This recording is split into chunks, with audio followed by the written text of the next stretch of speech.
Poppy Jeffery is live in Downing Street for us this evening. Poppy, what else can you tell us? Yeah, as you can see, I am outside 10 Downing Street, and any moment now, the Prime Minister Theresa May is expected to pop out of that door and speak to the media about what exactly she has planned for when Britain leaves the EU. Now, it's not just me here, it's the world's media, and everyone is waiting with bated breath to find out what she is going to say. We've tried to speak to a number of MPs today. All of the MPs are from across Kent, but none of the Conservatives would speak to us at this time. However, we have spoken to Canterbury's Rosie Duffield about what this could mean for not just the country, but for Kent. We don't really know what the deal is, but it's not likely to be anything that I can support, certainly for Kent. For Canterbury, certainly, it's potential disaster. We have the knock-on effects of all of the things that happen in Dover, obviously. So even if there's a 2-minute delay on the checks in Dover, they say that that could result in, complete chaos. We know that there's the Operation Brock situation, which they're gearing up for. All of that's going to have a knock-on effect on our small businesses, our tourist trade, transport, all kinds of things. Even the school run could be a complete disaster from now on. And two of those biggest concerns for Kent have consistently been the port of Dover. What will happen when people try to go out of the country towards Europe and back in from Europe as well? As well as that, the roads and trade routes. Obviously, Kent is the gateway to the continent with lots and lots of freight coming in and going out. Obviously, Operation Stack has been on everyone's minds recently, and with the M26 being possibly teed up to become a lorry park, this speech from Theresa May could lead us to have some of the answers to those long-awaited questions. But is this deal something that we should have a final vote upon? Well, Rosie Duffield is one of those standing up for a people's vote. I'm the only Kent MP who has come out and said I want a people's vote, and I've had, like I said, hundreds, if not thousands of emails encouraging me to do that, and I've been marching with my constituents recently just on that, so yes.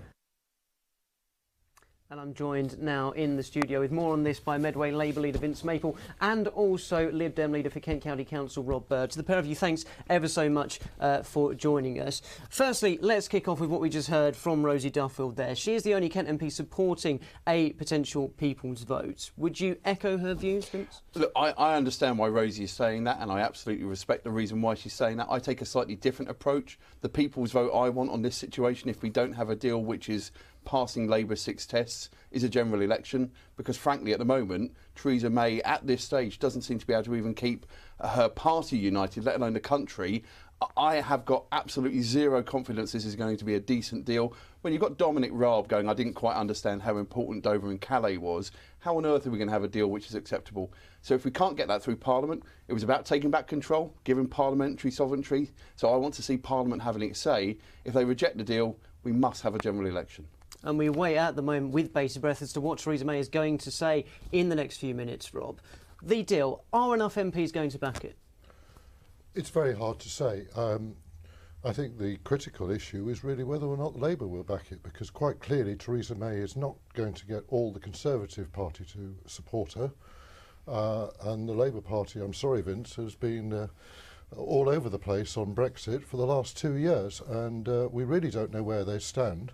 I do agree that we need a people's say, but I'm not convinced that a general election is the right process, because again we have a Labour Party that doesn't have a position on Brexit. Well, I have to disagree with you, Rob. Quite clearly we've set from day one our 6 tests. Keir Starmer has been very clear, and I know frankly if we'd had Keir Starmer leading the negotiations rather than Dominic Raab or David Davis, we would have been in a better position. I've got no doubt on that. Theresa May said today that Labour were trying to frustrate Brexit and betray the vote of the British people. That's completely wrong. If you look at our motion from our conference this year, very, very clear, we respect the vote. I campaigned to remain, like Rob, no doubt, but I respect the fact that I lost. And actually we are leaving the European Union. But we need to have a deal which protects jobs and passes all of the other 6 Labour tests, which have been there pretty much since day one of negotiations. And just before we finish up, Vince, a word as well on the government's U-turn today on fixed odd betting terminals. Why did it take for Tracy Crouch to resign as Sports Minister for this to happen? Well, it's great news, but it's almost, why did we get to this position? And quite rightly to ask that question. Tom Watson asked a parliamentary question. It shows Jeremy Wright didn't even read her report, which is a disgraceful situation. He would have seen firsthand that the damage those machines have done. I'm really pleased, but it has taken far too long. And it's interesting they're trying to bury that news on a day we're talking about Brexit. Vince, Rob, a very intriguing few minutes ahead in politics. Thanks ever so much for joining us. Thank you.